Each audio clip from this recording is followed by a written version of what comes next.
Hospital থেকে আনার পর থেকে একই অবস্থা, কারোর সাথে কথা বলছে না, রুম থেকে বের হচ্ছে না, নিজের রুমেই থাকে। মানে? মিসেস মালিহা বেগম আর কিছু না বলে রাবিয়া বেগমের রুম থেকে চলে যায়। আর রাবিয়া বেগম ভাবে বিপাশা তাদের সংসারটা কিভাবে তছনছ করে এই সংসারে ঘাঁটি গেড়েছিল, কি ক্ষতি করেছিল উর্মিলা। নিজের প্রাণের বান্ধবীর সাথে এত বড় ধোঁকা দিল, আর এখন কি নির্মম। আসলেই পাপ বাপকেও ছাড়ে না। এসব ভেবে রাবিয়া বেগম দীর্ঘশ্বাস ছেড়ে চোখ বুজে। কিছুক্ষণ পর উষা এসে তাকে রাতের খাবার খাওয়ার জন্য ডেকে যায়। খেতে বসে রাবিয়া বেগম বৃষ্টি আর আবিদের কথাটা উঠালে রাশেদ সাহেব জানায় কালকেই আবিদকে আসতে বলে এ ব্যাপারে কথা বলবে। এতে সবাই স্বস্তির নিঃশ্বাস ত্যাগ করে। সাথে এও বলে রুহির বাবা মাকেও আসতে, যাতে উদয় আর রুহির আকটটাও করে ফেলতে পারে, কারণ প্রদর্শীর জন্য তো আর সব থেমে থাকতে পারে না। এতে কেউ কোনো দ্বিমত করে না।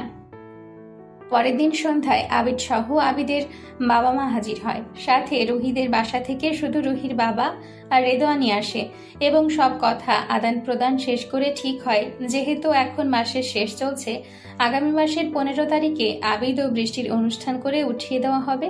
সাথে রুহি আর উদয়ের আগত হয়ে যাবে। তাতে রুহির বাবা দ্বিমত পোষণ করলেও বাকিদের কথায় আর কিছু না বলে মেনে নেয়। আসলে রদস্যির জন্য আর কত অপেক্ষা করবে, প্রায় বছর তো হয়েই এলো। চাইছো কি তুমি? উষার হাত শক্ত করে ধরে শব্দ জানতে চাইল। উষা ছলছল চোখে বলে, আপনাকে। পাগল হয়ে গেছো তুমি উষা, কি বলছো? ঠিক আছো তুমি? হ্যাঁ, পাগল হয়ে গেছি। আপনি বোঝেন না? আর কত নিচে নামাবেন আমায় বলুন তো, কি কমতি আছে আমার? কমতির ব্যাপার না। তাহলে? তোমাকে অনেকবার বুঝিয়েছি উষা, আমি তোমার ভাইয়ের বন্ধু, আর তুমি যে পাগলামি করছো তা অহেতুক। আপনার কাছে আমার ভালোবাসা অহেতুক? এসব কথা বলতে এখানে এসেছো? ভালোবাসার কথা বলতে মানা নেই, বলতে পারেন এসব বলতেই এখানে এসেছি। শব্দ আশেপাশে তাকায়। হসপিটালের বেশিরভাগ মানুষ তাদের দিকে বাঁকা চোখে তাকিয়ে আছে, তাই শব্দ উষার হাতটা ছেড়ে দিল। মেয়েটা রোজ আসে হসপিটালে, আর এসে এমন পাগলামি করে, যেমন ভাই তেমন তার বোন। শব্দ ভেবে পায় না তার জন্য এই মেয়ে এত পাগল কেন। শব্দ এবার নর্মাল হওয়ার চেষ্টা করে বলে, বাসায় যাও, আর এখানে কোনো সিন ক্রিয়েট করো না, সবাই দেখছে। আর আমারও পরপর 3টি অপারেশন আছে। শব্দ এতটুকু বলেই স্থান ত্যাগ করে। আর উষা এবারও আগের মতো হতাশ হয়। শব্দের জন্য ঠিক এই 6 থেকে 7 মাস ধরে এমনই পাগলামি করে আসছে। ছেলের মন গলছেই না। এই ছেলে কি দিয়ে তৈরি উষার বুঝে আসে না। এবারও হতাশ হয়ে উষা হসপিটাল থেকে বের হতেই একটা ছেলের সাথে ধাক্কা খায়। উষা নিজেকে সামলে ছেলেটাকে সরি বলে। ছেলেটিও কোনো মতে নিজেকে সামলে বলে, আই এম সরি মিস, আসলে একটু পরে অপারেশন থিয়েটারে ঢুকতে হবে, তাই দাঁড়াচ্ছিলাম। উষা এবার ছেলেটির দিকে ঠিকমতো পর্যবেক্ষণ করে দেখে পাশের ব্যাচে লেখা ডক্টর সাইফ আকন। উষা বুঝলো এই ছেলে তাহলে ডক্টর। উষা বলে, আসলে আমিও দুঃখিত, আমি অন্য মানুষ ছিলাম, তাই আপনাকেও খেয়াল করিনি। সাইফ হেসে বলে, আবিদার বৃষ্টি এসেছে বিয়ের শপিং করতে, সাথে রুহি এবং উদয় এসেছে। উষাকেও জোর করে ধরে নিয়ে আসে বৃষ্টি। এতে উষা যার পরনাই বিরক্ত। সে আছে তার চিন্তায়, আর এদিকে এরা আছে নিজেদের বিয়ের খুশিতে। সবাই সেই কখন থেকে বিয়ের জন্য শাড়ি লেহেঙ্গা দেখিয়ে চলেছে। এতে উষার বিরক্তির শেষ নেই। উষা বিরক্ত নিয়ে এদিক ওদিক তাকাতেই তার চোখ পড়ে একটা সবুজ শাড়ির ওপর। চোখটা মনে হচ্ছে সরছেই না। উষাও মন্ত্রমুগ্ধের ন্যায় উঠে এসে শাড়ি দেখে, তারপর কি যেন মনে করে শাড়িটা নিয়ে ট্রায়াল রুমে যায়। শাড়িটা পরে আয়নার সামনে দাঁড়িয়ে নিজেকে খুঁটিয়ে খুঁটিয়ে দেখছিল। আচ্ছা, তাকে শব্দ বারবার কেন রিজেক্ট করে দেয়? সে কি সুন্দর না? তারপর কি মনে করে চুলটা খুলে দেয়। টিপ থাকলে ভালোই হতো। কিছুক্ষণ নিজেকে অবলোকন করে বাহিরে বের হয়ে আসে। বাহিরে আসতেই উষার চোখ ছানা বড়া। সে বিস্ময়কর চোখ নিয়ে সামনে তাকিয়ে আছে, তার বিশ্বাসই হচ্ছে না। উচ্ছ্বাস এসেছে, সাথে আবার শব্দ। আচ্ছা, সে কি দিন দুপুরে তারা দেখছে? উষার সামনে চোখ রেখেই হেঁটে আসতে থাকে। শব্দ কি নিয়ে যেন কথা বলছে। হঠাৎ তার চোখ যার সামনের দিকে এক রমণী সবুজ রঙের শাড়ি পরে তাদের দিকে এগিয়ে আসছে। শব্দের কথা বন্ধ হয়ে যায়। সবুজ রংটা তার পছন্দ না হলেও এই রংটা মনে হচ্ছে শুধুমাত্র এই মেয়ের জন্যই তৈরি। শব্দের মনে হলো তারও উষার মতো মনের মধ্যে ধরাস ধরাস রোগ হয়ে যাচ্ছে। হৃদয়টা বোধ হয় এবার চিড়ে বেরিয়েই আসবে। শব্দকে কথা বন্ধ করতে দেখে সবাই অবাক হয়ে শব্দ যেদিকে তাকানো সেদিকে তাকায়। উষা এগিয়ে এসে সামনে দাঁড়িয়ে দৃষ্টি আকর্ষণের জন্য ইচ্ছাকৃতভাবে কাশি দেয়। এতে শব্দ চোখ নামিয়ে অন্যদিকে তাকায়। উষা তা দেখে হেসে সবাইকে জিজ্ঞেস করে কেমন লাগছে। সবাই জানায় তাকে মানিয়েছে, কিন্তু শব্দ কোনো কথা বলল না। তাই উষার অনেক খারাপ লাগলো, তবুও তা প্রকাশ করল না। উষা তখনও আগ্রহী দৃষ্টি নিবদ্ধ করে রেখেছিল শব্দের দিকে, কিন্তু শব্দ তার আশায় পানি ফেলে অন্যদিকে চলে যায়। আর উষা এবারও হতাশ হয়।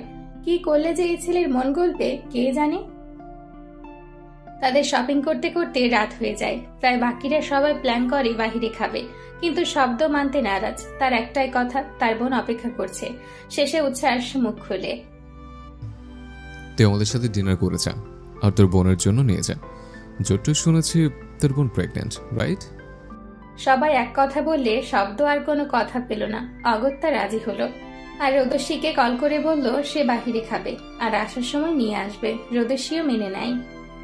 খাবার সময় শব্দ বসেছিল উচ্ছ্বাসের পাশে, তবে উষা বসে শব্দের ঠিক বিপরীত পাশে, শব্দের মুখোমুখি। উষাকে দেখে মনে হচ্ছে খাবার খাচ্ছে কম, চোখ দিয়ে শব্দকে গিলছে বেশি। শব্দ হঠাৎ করে এমন লুক দেখে কেসে ওঠে। সবাই অবাক হয়, আর উষা তাড়াতাড়ি মুখের সামনে পানি ধরে। অগত্যা সেই পানি খেতে হলো।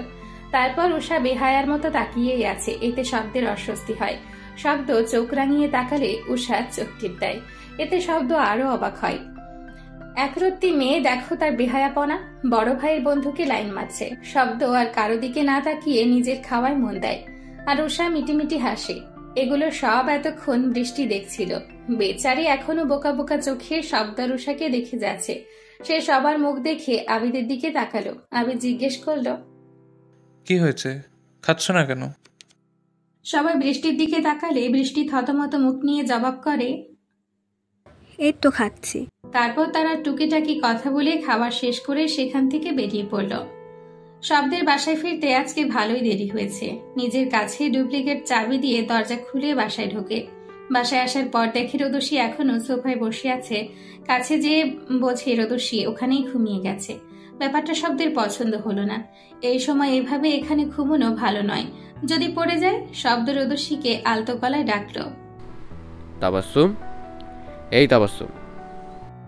রোদস্বী নড়ে চড়ে উঠল। আস্তে আস্তে পেটে হাত দিয়ে বোঝার চেষ্টা করলো কে ডাকছে। চোখ খুলে দেখলো শব্দ তার দিকে তাকিয়ে আছে। রোদস্বী অল্প নড়ে উঠে বসলো। তারপর হেসে জিজ্ঞেস করলো, এসেছো কখন? মাত্র। তুই এখানে ঘুমাচ্ছিস কেন?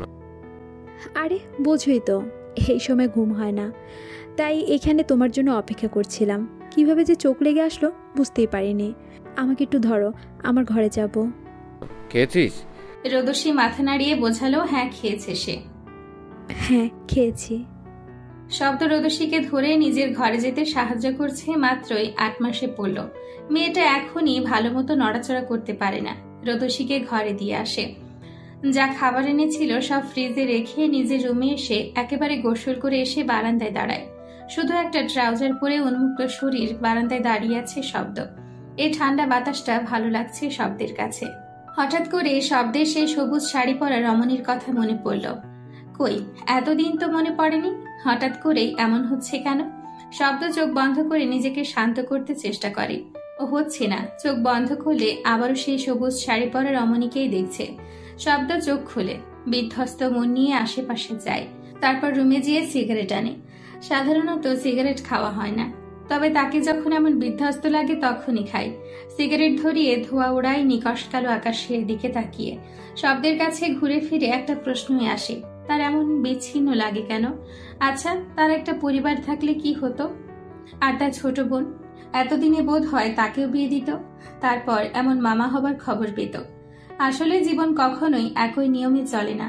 শব্দ কখনোই ভাবেনি হঠাৎ করেই এমন সুন্দর পরিবারটা নিঃশেষ হয়ে যাবে। সিগারেট শেষ হলে আবারও ধরায়। আজকে রাতে আর শব্দের চোখে ঘুম ধরা দেয় না। সারা রাত বারান্দায় সিগারেট খেয়ে কাটিয়ে দেয়। ফজরের আজান কানে আসলে আবারও গোসল করে নামাজ পড়ে ঘুমানোর চেষ্টা করে। এবারও ফল শূন্য। সব দিক থেকে কেমন একা একা লাগছে। উঠে বসে, তারপর বাহিরে তাকিয়ে দেখে এখনো ভোরের আলো ফোটেনি। সময় নিয়ে বাহিরে তাকিয়ে থেকে রেডি হয়ে হাঁটতে বাহিরে চলে যায়। দেখতে দেখতে বিয়ের সময়ও এসে পড়েছে। বিয়েতে যাতে কোনো কমতি না থাকে এসব দায়িত্ব উচ্ছ্বাস নিয়েছে। যেহেতু উচ্ছ্বাসের ট্রিটমেন্ট চলছে, তাই সে এখন পুরোপুরি সুস্থ না হলেও মোটামুটি সুস্থ বলা যায়। কথা ছিল আবিদ আর বৃষ্টির বিয়ের অনুষ্ঠান করে তুলে দেওয়া হবে, আর উদয় ও রুহির আগত হবে। কিন্তু দিন দিন বিপাশা বেগমের অবস্থার কোনো উন্নতি হচ্ছে না দেখে তারা সিদ্ধান্ত নিয়েছে রুহি এবং উদয়ের বিয়ে একেবারে অনুষ্ঠান করে রুহিকে উঠিয়ে আনবে। বিপাশা বেগমের অবস্থা চিন্তা করে কেউ আর দ্বিমত পোষণ করে না। একটু আগে থেকে বিয়ের সব প্রোগ্রাম শুরু হয়। প্রথমে মেহেন্দি আর তার সাথে সঙ্গীত, তারপর হলুদ হবে, বিয়ের পর রিসেপশন। উচ্ছ্বাস চায় না তার ছোট ভাই বোনের বিয়েতে কোনো কমতি থাকুক। একসাথে যেহেতু দুটো বিয়ে, তাই তারা একটা বড় রিসর্ট ভাড়া করে সেটাই সব অনুষ্ঠান করবে। সব আত্মীয় স্বজন প্রায় এসেই পড়েছে। একটু পর মেহেদির অনুষ্ঠান শুরু হবে। সেই কখন থেকে রুহি আর বৃষ্টিকে সাজানো হচ্ছে। এদিকে অনুষ্ঠান শুরু হয়ে গেছে, তাই মালিহা বেগম উষাকে পাঠায় যেন তাড়াতাড়ি দুই বউকে নিয়ে আসে। বউদের সাথে বিয়ে বাড়ির মেয়েরা তো আছেই, এদিক ওদিক ছেলে দেখছে। উষার বান্ধবীরা তো কতক্ষণ ওটা নিয়ে টানাটানি করে, তো কতক্ষণ অন্য ছেলে। এটা নিয়ে এদের হাসাহাসি শেষ নেই। এর মধ্যে সেখানে উচ্ছ্বাস এসে উপস্থিত হলে সবাই চুপ করে উচ্ছ্বাসকে দেখেই চলেছে। উচ্ছ্বাস এসে উষাকে জিজ্ঞেস করে সব ঠিকঠাক আছে কিনা, তাহলে যেন বউদের নিয়ে আসা হয়। উষা সব ঠিক আছে জানিয়ে রুহি আর বৃষ্টিকে আনার জন্য সবাই তার সাথে যেতে বলে। এদিকে উচ্ছ্বাস কথা শেষ করে চলে যেতে মেয়েদের মধ্যে গুঞ্জন উঠে কে উচ্ছ্বাসকে দেখে ফিদা হয়েছে, তো কার কোন জিনিস ভালো লেগেছে। এসবে উষা বিরক্ত হয়ে উঠে আসে। বাচ্চারা এদিক ওদিক দৌড়াদৌড়ি করছে। উষার সামনে এসে এক পিচ্চি দৌড়ে এসে ধাক্কা লাগে। উষার শাড়ি পরাতে নিজেকে সামলাতে না পেরে নিজেও বাচ্চার সাথে উল্টে পড়ে। ঠিক তখনই সেখানে এক লোক এসে দাঁড়ায়। উষা জুতো জোড়া দেখে উপরে তাকায়। তাকিয়ে দেখে শব্দ এসে দাঁড়িয়েছে, তার দিকে তাকিয়ে আছে। শব্দ বাচ্চাকে উঠিয়ে আশেপাশে তাকালো। কেউ না থাকায় সে নিজের হাত বাড়িয়ে বলল উঠতে। উষা কাপা হাত বাড়িয়ে দিল শব্দের পানে। শব্দ উষার হাতটা শক্ত করে ধরে উঠালো। উঠে দাঁড়িয়ে বুঝলো পায়ে ব্যথা পেয়েছে। ভালোই পায়ের গোড়ালি টনটন করে ব্যথা করছে। শব্দের দিকে টলমল চোখে তাকিয়ে বলল, পায়ে অনেক ব্যথা পেয়েছি, মনে হয় না হাঁটতে পারবো। শব্দ উষার দিকে তাকালো। মনে হচ্ছে শুধু একটা টোকা দিলেই কান্না গড়িয়ে পড়বে উষার চোখ দিয়ে। শব্দ নিচে তাকিয়ে দেখে ভালোই উঁচু জুতো পরেছিল, যার দরুন হঠাৎ পড়ায় উষা ভালোই ব্যথা পেয়েছে। শব্দ আশেপাশে না তাকিয়ে নিচে বসে উষার পা থেকে জুতা খুলে। ফর্সা পা হওয়াতে বোঝাই যাচ্ছে ভালোই ব্যথা পেয়েছে। জায়গাটা পুরোই লালচে দাগ পড়ে গেছে। জুতো খুলে শব্দ এবার আশেপাশে তাকায়। এক মেয়ে হেঁটে আসছিল। শব্দ তাকে ডেকে বলে, যদি আপনার কোনো সমস্যা না হয় উষাকে একটু সাহায্য করুন, ওকে একটু ধরে ওর রুমে রেখে আসবেন। মেয়েটা শব্দের দিকে তাকিয়ে উষার দিকে তাকালো। উষা এখনো শব্দের দিকে তাকিয়ে আছে। সে ভাবেনি এভাবে শব্দের সামনে পড়বে। ওই দিনের পর থেকে শব্দ কল বা তার সামনে যায়নি, আর আজকেই পড়তে হলো, তাও শব্দের সামনে। মেয়েটি দুজনকে ভালো মতো দেখে জানায় সে পারবে। পরে উষাকে ধরে নিজের রুমের দিকে নিয়ে যায়, আর শব্দ উষার জুতো নিয়ে তাদের পেছনে যেতে লাগলো। রুমে আসার পর মেয়েটিকে একটা মলম আর একটা ঠান্ডা পানি এনে দিতে বলল। মেয়েটিও যে পানি আর ফার্স্ট এইড বক্স এনে দিয়ে চলে যায়। শব্দ যত্নশীল হাসে। পায়ের ক্ষত স্থানে ঠান্ডা পানি দিয়ে পরিষ্কার করে মলম দিয়ে বলে একটু রেস্ট করে যেন নিচে নামে। উষাও ভদ্র মেয়ের মতো মাথা নাড়িয়ে জানায় আচ্ছা। শব্দ সব বুঝিয়ে দিয়ে বের হতে যাবে, তখন আবারও ঠিক মনে হবার ভঙ্গিতে বলে, তোমার কোনো ফ্রেন্ডকে ডেকে নাও, যদি প্রয়োজন পড়ে। পায়ে প্রেশার দিও না, ব্যথা কমলে নিচে নেমো, আর উঁচু জুতা পরার দরকার নেই। সে জিনিস আরামদায়ক থেকে রেস্ট বেশি থাকে, তা অ্যাভয়েড করাই ভালো। শব্দ এটুকু বলেই চলে যায়, আর উষা স্তব্ধ মুখে শব্দে যাওয়া দেখছে। এ কোন ডক্টর মনিব শব্দকে দেখছে, যে কিনা তার ফিলিংসের পাত্তা দেয় না, কান্নাকাটি করলেও ফিরে চায় না, সে কিনা এত কেয়ার করলো। ভাবতে কেমন খুশি খুশি লাগলো। উষা ধপ করে শুয়ে একা একা মিটিমিটি হাসতে লাগলো। আচ্ছা, এত সুখ লাগছে কেন? সে কি আবারও বেহায়াপনা করেছে? না, এখানে উষা কিছু করেনি, শব্দই তো সব করলো। এত যত্নশীল। তারপর এভাবেই কিছুক্ষণ শুয়ে থেকে ফোন উঠিয়ে উষা তার ফ্রেন্ডদের কল দিয়ে বলে ওদের মধ্যে একজন যেন তার কাছে আসে। সে পায়ে ব্যথা পেয়েছে, আর বাকিরা যেয়ে যেন রুহি আর বৃষ্টিকে স্টেজে নিয়ে যায়। অনুষ্ঠান শুরু হয়েছে অনেক আগে। উষা বৃষ্টির বান্ধবীরা এদিক ওদিক ছেলে দেখছিল আর হাসাহাসি করছিল। এর মধ্যে লিমা নামে একটা মেয়ে বলে ওঠে, যাই বলিস না কেন, উচ্ছ্বাসের ভাইয়ের মতো হ্যান্ডসাম আমি দেখি নাই। ভাবি যে কি গাধামি করে চলে গেল আমি বুঝি না। এর মধ্যে আরেকজন বলে ওঠে, আরে তোরা উচ্ছ্বাস ভাইকে নিয়ে পড়ে আসিস? জানিস তার একটা বন্ধু এসেছে? ভাই আমি তো তাকে দেখেই সেখানে ফিট খাবার জোগাড়। ওর কথার ভঙ্গি দেখে সবাই হেসে গড়াগড়ি খাচ্ছে। এরই মধ্যে উষা এসে হাজির। ওকে দেখেই ওই মেয়েটি বলে, আরে উষা শোন না, ওই দেখ তোর ভাইয়ের পাশে দাঁড়ানো গ্রে স্যুট পরা লোকটা তোর ভাইয়ের বন্ধু রাই। উষা পেছনের দিকে ফিরে তাকালো। উচ্ছ্বাসের সাথে শব্দ দাঁড়িয়ে আছে। উষা এবার মেয়েদের দিকে ফিরে তাকিয়ে জানতে চাইল, হ্যাঁ ভাইয়ের বন্ধু, কেন? এই কথা শুনে ওদের খুশি দেখে কে? আরেক মেয়ে বলে, এই নাম কি রে? সিঙ্গেল? কি করে জানিস কিছু? উষা মুখ শক্ত করে বলে, শোন, যার তার দিকে নজর দিস ভালো কথা, তাই বলে এর দিকে আবার নজর দিস না। এই তোদের ভবিষ্যৎ দুলাভাই, ভালো করে দেখে নে। উষার কথা শুনে সবার মুখ ফাটা বেলুনের মতো চুপসে গেল। ওদের রিয়াক্ট দেখে উষা হেসে উঠল। তা দেখে আরেক বান্ধবী বলে, মামা ছেলেটাকে তো হেব্বি লেগেছিল, কিন্তু এদিকে যে তুই লাইন মারছিস তাকে জানতো। তোর পছন্দ আমাদের ভালো লেগেছে, তাই থাক, তোর জন্য না হয় আমরা ছাড়ই দিলাম। তারপর সবার মুখের দিকে তাকিয়ে বলে, কি বলিস তোরা? সবাই মাথা নাড়িয়ে সায় জানায়। উষাও ওদের সাথে আড্ডায় যোগ হয়। সবাই বসে মেহেদি দিচ্ছিল। বরকনেরা বসে আস্তে আস্তে কথা বলছে আর কি নিয়ে যেন হাসছে। তা নিয়ে মজা করতে কোনো ছাড় দেয়নি উষা, রুহির বান্ধবী আর বৃষ্টির বান্ধবীরা। এদিকে উদয় আর আবিদের বন্ধুরাও কম চায় না। দুই পক্ষের সবাই সমান সমান। রুহি আর বৃষ্টি হাতে মেহেদি দেওয়া শেষে উষা দেখে ওরা ওদের বরের নাম লিখেছে হাতে, আর আবিদ আর উদয়ের হাতেও ওদের বউদের নাম লিখে দেওয়া হয়। উষা এসব দেখিয়ে কি যেন মনে করে নিজেও যেয়ে মেহেদি আর্টিস্টের কাছে বসে। তারপর বলে মাঝে শব্দের নাম লিখে দিতে। যেহেতু ও সবার শেষে দিয়েছে তাই বাকিদের এদিকে মনোযোগ ছিল না। এভাবে মেহেদির পর্ব শেষ হয়। পরের দিন রাতে হলুদের জন্য বর বউকে এনে পাশাপাশি বসানো হয়। একে একে সবাইকে হলুদ দেওয়া শেষ হলে সবাই নাচানাচি করে, ওই হুল্লোড়ে যোগ দেয়। হলুদ দিয়ে বড়রা নিজেদের মতো ছোটদের স্পেস দিয়ে চলে যায়। উষা ওদের হলুদ দিয়ে হাতে একটু হলুদ নিয়ে স্টেজ থেকে নেমে এদিক ওদিক তাকায়। দূরে একপাশে বসা হালকা হলুদ রঙের পাঞ্জাবি পরা শব্দের উপর চোখ আটকায় উষার। উষা ধীরে ধীরে হেঁটে এসে শব্দের সামনে দাঁড়ায়। শব্দ ফোন থেকে চোখ উঠিয়ে উষার পানে তাকায়। উষা আশেপাশে তাকিয়ে শব্দের দিকে একটু ঝুঁকে আসে, কিন্তু শব্দ বুঝতে পারে না উষা হঠাৎ এমন করছে কেন। সে ওভাবে উষার দিকে তাকিয়েছিল। উষা আস্তে হাতটা উঠিয়ে হাতের হলুদগুলো শব্দের গালে লাগিয়ে দিয়ে খিলখিল করে হেসে ওঠে। যতক্ষণে শব্দ ব্যাপারটা বোঝে ততক্ষণে উষা দৌড়ে পালায়। উষা রিসর্টে দৌড়ে নির্জন পাশে এসে দাঁড়ায়। আশেপাশে তাকিয়ে দেখে এবার সে কেউ নেই। উষা স্বস্তির নিঃশ্বাস ফেলে হাঁটতে যাবে, তখনই কেউ তার হাত ধরে টান দিল। চিৎকার করার আগেই মুখে হাত রাখে। এতে উষা আরো ঘাবড়ে যায়।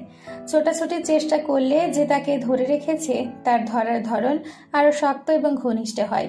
এতে উষা আরো ভয় পায়। ভয়ে উষার চোখ থেকে পানি বেরিয়ে আসে।